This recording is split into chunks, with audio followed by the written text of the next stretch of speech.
امام حسین میدان کربلا میں تھے تو تھوڑی سی جگہ کھود کے نا امام حسین نے تو خندق کھودی، تو خندق کھود کے نا آگ جلائی جاتی تھی، یہ حفاظت کا ایک ذریعہ تھا تاکہ دشمن نہ آئے۔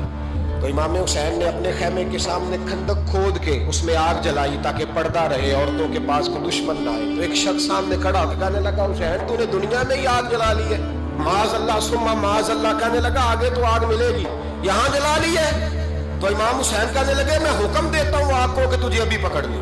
لوگ کہتے ہیں مظلوم تھے، میں حکم دیتا ہوں آگ کو تجھے ابھی پکڑ لے۔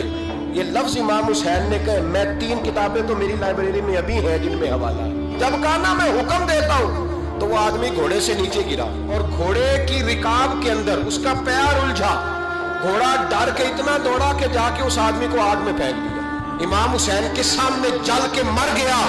یہ حسین ابن علی ہے، یہ ابھی حکم دیتے تو فرشتے ابھی آ جاتے۔ سنا، اگر جناب اسماعیل کے لیے دمبا آ سکتا ہے تو وہ تو حضرت ابراہیم کے بیٹے تھے، اور یہ تو مصطفیٰ کی اولاد ہے، ان کے لیے کیا کچھ نہیں ہو سکتا۔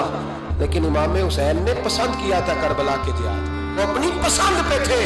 کوئی آدمی اس طرح نہ بیان کرے کہ بڑے مظلوم تھے تو بڑی مشکل میں تھے تو بڑا روتے تھے، یہاں تو تماشا لگ گیا ہے۔ ایک وہ ہے جو آج کل کہہ رہے بس جی وہ تو 2 شہادتوں کی جنگ تھی، انہیں بھی شرم نہیں آتی، اور ایک ممبروں پہ چڑھے ہوئے ہیں، چہرے پہ داڑھی کوئی نہیں، سر پہ ٹوپی کوئی نہیں، بازاری سا انداز ہے، کبھی دوڑ کے ادھر جاتے ہیں، کبھی بھاگتے ہیں، کبھی کہتے ہیں اونچا بولنا، پیروں پہ کھڑا ہونا تھا۔